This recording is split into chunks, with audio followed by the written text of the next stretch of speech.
রাধে রাধে সবাইকে। আজকে কুর্ম দ্বাদশীর শুভ তিথি। আজকে সকাল সকাল তোমাদের সাথে একটু শেয়ার করব কুর্ম দ্বাদশী বা প্রত্যেক একাদশীতে কী ধরনের সকালবেলা সেবাটা হয়। সারাদিনের সেবাটা শেয়ার করতে না পারলে পরেও আজকে ইচ্ছে হচ্ছে একটু সকালবেলার সেবাটা আমি শেয়ার করব। মোটামুটি প্রত্যেক একাদশীতেই আমরা এই ধরনের সেবা দেওয়ার চেষ্টা করি ভগবানকে। আসলে আমি সেবা দেই বা আমরা সেবা দেই এই কথাটা বলাটাও একটা ধৃষ্টতা, একটা অপরাধ। কারণ আমি এই বিশ্ব সংসারের যিনি সৃষ্টিকর্তা ভগবান, তাকে সেবা দেব এরকম ক্ষমতা বা সামর্থ্য তো নেই। তো ভগবান যেভাবে কৃপা করে আমাদেরকে সামর্থ্য দেন, যেভাবে প্রেরণা দেন, সেভাবেই ভগবানের যৎসামান্য সেবা করার চেষ্টা করি। তাহলে হচ্ছে গিয়ে চলো, রাধিকা স্নান করে ফ্রেশ হয়ে গেছে। তো হচ্ছে গিয়ে আগে প্রথমে ভগবানকে এখন জাগরিত করে মঙ্গল আরতি করব। তো আগে চলো ভিডিওটা মঙ্গল আরতি দর্শন করার থেকে শুরু করি। ঠিক তারপরে তোমাদেরকে অবশ্যই শেয়ার করব যে এত কনকনে ঠান্ডায় যে বিশেষ বিশেষ তিথিতে ভগবানকে আমি পঞ্চামৃত দিয়ে অভিষেক করার চেষ্টা করি। পঞ্চামৃত বলতে হচ্ছে কাঁচা দুধ, দধি, ঘি, মধু আর হচ্ছে শর্করা বা চিনি চিনি হচ্ছে বা সাদা মিস্ত্রি, যেটা থাকবে বাড়িতে অ্যাভেলেবেল সেটা দিয়েই করি আমি। আর হলো গিয়ে যেহেতু খুব ঠান্ডা, আর ওই পঞ্চামৃত তো আরও বেশি ঠান্ডা হয়ে থাকে, তাই না? তো সেগুলো তো আবার আগুনে ডাইরেক্ট দিয়ে তো আমি গরম করতে পারবো না। তো সেটা আমি কিভাবে আমি ঠাকুরের সেবা করি যাতে করে ঠাকুরের একটু আরাম হয়, কষ্টটাও কম হয়, আর ঠাকুরের সেবাটা যেন সুন্দর হয়, সেটা অবশ্যই শেয়ার করব। তো চলো এখন ঠাকুরের মঙ্গল আরতি করব। ঠাকুরকে জাগানো হয়ে গেছে। তো আমি কি করি, একটা কৌটোতে, যেটা বাবাকেও আমি দেখেছি মাও করে, তো একটা বড় কৌটোতে ঘিতে সমস্ত হচ্ছে গিয়ে সলতেগুলো ভিজিয়ে রাখা হয়। এখন যেহেতু শীতকাল, সলতেগুলো মানে শক্ত হয়ে গেছে, ঘি যেহেতু শক্ত হয়ে যায় শীতকালে, তো এই দেখো তাহলে না পুজোর কাজ খুব মানে তাড়াতাড়ি হয়, সুবিধেও হয়। আর প্রত্যেক বেলা আরতি করার সময় একটু করে ঘি আর সলতে ভিজিয়ে যখন আরতি করতে হয় তখন না খুব দেরি হয়ে যায়। তো এখন আমি সমস্ত সলতে আমি সাজানো হয়ে গেছে। তো এখন একটু তুলসী পাতা আর একটু ফুল আমি প্রদীপে দিয়ে নেব, কারণ তুলসী পাতা ছাড়া তো কোনো সেবা হয় না ভগবানের। এই দেখো আমার সাজানো হয়ে গেছে প্রদীপ ধরানো হয়ে গেল। দেখো কি সুন্দর লাগছে। তো বাঁশের কাঠি যেহেতু জ্বালাতে হয় না, তো আমরা বাঁশ ছাড়া ধূপকাঠিটাই ব্যবহার করি। তো আগে আমি ওই নারকেলের ছোবা দিয়ে ধূপ দিতাম, কিন্তু সেটাতে না মানে দেরি হয় নারকেলের ছোবাটা ধরাতে। তো আমার মাসির ছেলে, সে আমার মাকে বলেছিল যে এরকম ধূপকাঠি পাওয়া যায় বাঁশের কাঠি ছাড়া। তো সেটা মা খুঁজে নিয়ে এসছে দোকান থেকে। তো এটা ভীষণ ভালো, অনেকক্ষণ জ্বলে থাকে আর ঘ্রাণটাও খুব সুন্দর।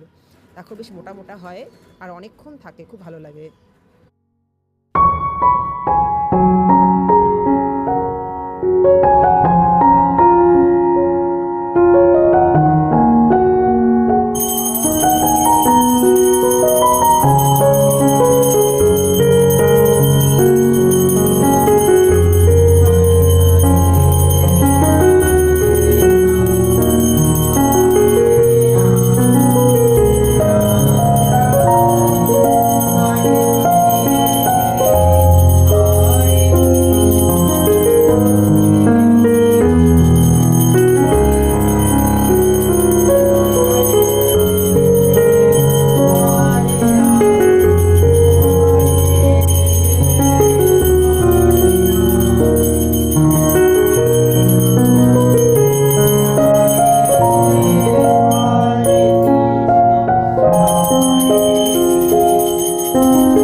দেখো এখন যেহেতু ঠাকুরকে স্নান করাবো, তো তাই জন্য উষ্ণ গরম জল করে নিচ্ছি। আমরা নিজেরা যেহেতু গরম জলই স্নান করি, তো ঠাকুরের সেবাটাও সেইভাবেই দেওয়া উচিত। তো আগে করব ঠাকুরের অভিষেক। তো এখান থেকে অল্প একটু জল স্নানের জন্য তুলে রাখবো, আর বাদ বাকি গরম জলটা দিয়ে কী করবো দেখাচ্ছি তোমাদেরকে। চলো এদিকে জলটা গরম হতে হতে আগে পঞ্চামৃতটা তৈরি করে নেই। তো সকাল সকাল দুধ চলে আসে আমাদের বাড়িতে। তো আমি ঠাকুরের অভিষেকটা প্যাকেটের দুধ দিয়ে করি না, গরুর দুধ দিয়ে করার চেষ্টা করি। তো অভিষেকের জন্য দুধ অবশ্যই ছেঁকে নেওয়া উচিত। তো এখন সামান্য দুধ আমি এখানে ছেঁকে নিচ্ছি বাটিতে। এখন নিয়ে নিচ্ছি সামান্য দই,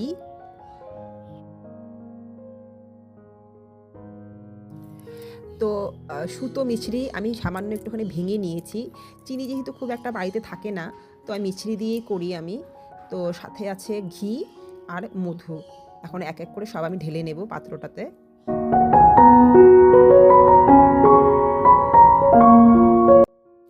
তো পঞ্চামৃত আমার সুন্দর করে তৈরি করা হয়ে গেল।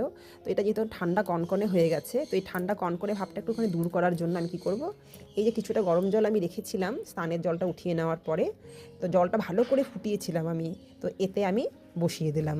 তো ডাবল লেয়ার এই যে গরমটা, এইভাবে গরম করি যাতে করে আগুনের সংস্পর্শে আসলে পরে কাঁচা দুধ তো তার কাঁচা দুধা থাকে না, তো সেটা দিয়ে অভিষেকও হয় না। তো বুদ্ধিদাতা ভগবান, তাই না? ভগবানই সমস্ত বুদ্ধি দেয়, প্রেরণা দেয়। নিজেদের বুদ্ধি বলে তো কিছু নেই, সবই তো ভগবানের দেওয়া। তো এইভাবেই করি ঠাকুরের অভিষেক শীতকালে। তো এটা গরম হোক, ভগবানকে আমি এখানে নিয়ে আসি, যেভাবে অভিষেক করব তোমাদের দেখাই।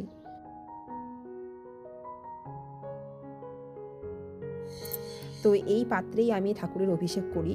পাত্রটা যেহেতু একটু ছড়ানো বড় সড়ো, তো অভিষেক করতে খুব সুবিধে হয়। ভগবানকে স্নান করিয়ে যেই পাত্রে রাখবো, তো সেই পাত্রটা দেখো, এটা কিন্তু আমার দাদার অন্নপ্রাশনের থাল, মনে রেখো লেখা আছে, দেখেছো? দেখো কত বছরের থাল মা যত্ন করে রেখেছে। আর এটা অন্নপ্রাশনে পাওয়ার পর থেকে এটা সেবার কাজেই ব্যবহার করা হয়। তো ভগবানের শ্রীচরণে তুলসী পাতা দিয়ে ভগবানকে এখানে বসিয়ে দিয়েছি। তো এখন অভিষেক শুরু হবে।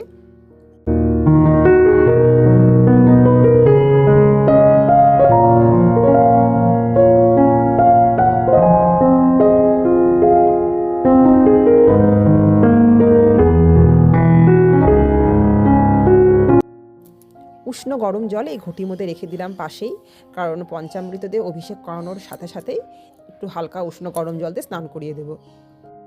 তো পঞ্চামৃতটা প্রথমে শঙ্খতে ঢেলে নিলাম, কারণ ভগবানের অভিষেক অন্য কোনো পাত্র দিয়ে করতে হয় না, করলে পরে অবশ্যই শঙ্খের দ্বারাই করতে হয়। স্নানই করাই আর অভিষেকই করাই না কেন। তাহলে চলো শুরু করি। জয় রাধে গোবিন্দ।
তো ভগবানকে স্নান করিয়ে ফুল তুলসী দিয়ে শৃঙ্গার করিয়ে একদম সোজা চলে এলাম ভোগ নিবেদন করার পরে তোমাদেরকে ভোগ দর্শন করাতে।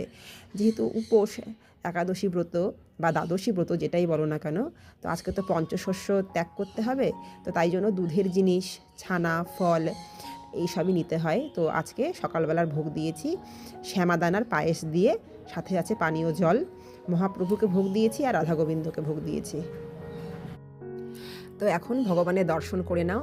তো ভগবানকে হচ্ছে গিয়ে তোমরা তো প্রথমেই যখন মঙ্গল আরতির সময় দেখতে পারলে, ঘুম থেকে উঠিয়েই ভগবানকে মোটা চাদর দিয়ে ঢেকে দিই, ঠান্ডা যেহেতু। তো তারপর স্নান করিয়ে ফুল তুলসী দিয়ে অর্চন করার পরে সোয়েটার পরিয়ে দিই, কারণ হচ্ছে গিয়ে ঠান্ডার মধ্যে ঠাকুরকে সোয়েটার না দিলে তো হয় না। এরপর হচ্ছে গিয়ে ঠাকুর ঘর যখন বন্ধ করে দেব, ঘরটা আরও ঠান্ডা হয়ে যাবে, তো অবশ্যই স্নানের পরে আমি সোয়েটারটা পরিয়ে দিই। তো এই দেখো আমাদের রাধা মদন গোপাল আজকে কূর্মদেব রূপে বিরাজ করছেন। কূর্ম ভগবানের জয় হোক। তো দেখো ভগবানকে আমি ডাইরেক্ট শরীরে সোয়েটার পরাই না, কারণ ডাইরেক্ট সোয়েটার শরীরে লাগলে একটু কুটকুট তো ভাব থাকি না, কুটকুট করে শরীরে। তো ওই জন্য আগে একটা সুতির বস্ত্র পরিয়ে নিই, তারপরে উপর দিয়ে সোয়েটারটা পরিয়ে দিই, তাহলে একটু আরাম হয়, তাই না? তো এইদিকে আছেন আমাদের শ্রী গুরুদেব। তো আজকের ভিডিওটা আমি এখানেই শেষ করছি। দেখা হবে আবার কোনো নতুন ভিডিওতে।